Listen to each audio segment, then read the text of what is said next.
Hello everyone, Assalamu alaikum. I am Ohifa from Ohifa Kitchen and Home Blog.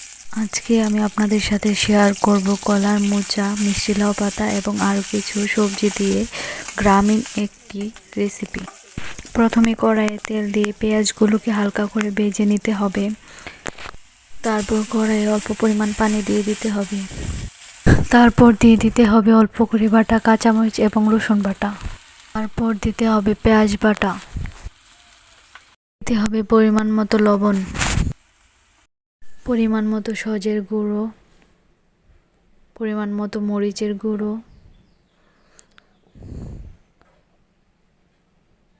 এবং দিয়ে দিতে হবে পরিমাণ মতো হলুদের গুঁড়ো এবং এই সবগুলো উপাদানগুলোকে একসাথে মিশিয়ে নেড়ে দিতে হবে এবং কিছুক্ষণ এইভাবে জাল দিয়ে নিতে হবে। মশলাটা ভালোভাবে কষিয়ে নিতে হবে। ভালোভাবে কষিয়ে নেওয়ার পর দিয়ে দিতে হবে চাপা শুটকি। এই আস্ত চাপা শুটকিগুলোকে চামচ দিয়ে নেড়ে ভেঙে নিতে হবে এবং এটি ভালোভাবে মশলার সাথে মিশে যাওয়ার পর দিয়ে দিতে হবে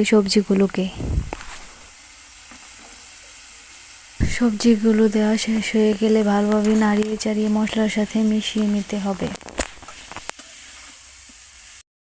মশলার সাথে সবজিগুলো যখন ভালোভাবে মিশে যাবে এবং একটু শুকনো শুকনো হয়ে যাবে তখন দিয়ে দিতে হবে পরিমাণ মতো পানি। বেশি পানি দিলে হবে না, অল্প পরিমাণ পানি দিলেই হবে, যেন সবজিগুলো অল্প সিদ্ধ হয়। পানি দেওয়ার পর সবজিগুলোকে একটু নাড়িয়ে চাড়িয়ে কিছুক্ষণের জন্য ঢাকনা দিয়ে ঢেকে রেখে দিতে হবে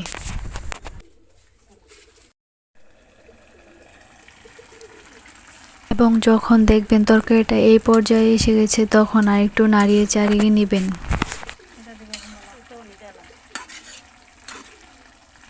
এই পর্যায়ে এসে দিয়ে দিতে হবে আগে থেকে সিদ্ধ করে রাখা মোচা এবং মিষ্টি কুমড়ো পাতা, সাথে অল্প কয়েকটা কাঁচা মরিচ কেটে দিয়ে দিবেন।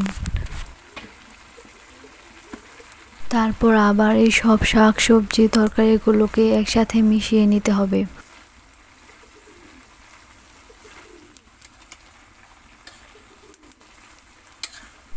এই পর্যায়ে এসে ভালোভাবে খেয়াল রাখতে হবে যেন তরকারিগুলো সব কিছুর সাথে ভালোভাবে মিশে যায়, না হলে তরকারি খেতে মজা হবে না।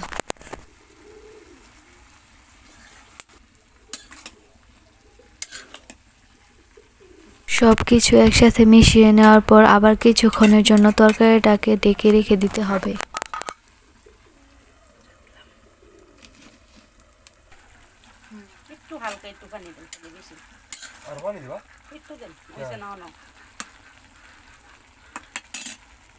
তারপর ঢাকনা উঠিয়ে আবার অল্প পরিমাণ মতো পানি দিয়ে দিতে হবে এবং আবার ঢাকনা দিয়ে ঢেকে রেখে দিতে হবে। আমি ঢাকনা দিয়ে ঢেকে রেখে দিয়েছিলাম কিন্তু ভিডিওটি আমি করতে পারিনি। আপনারা ঢাকনা দিয়ে ঢেকে রেখে দিবেন। তরকারিটি এমন শুকিয়ে গেলে উঠিয়ে নেবেন।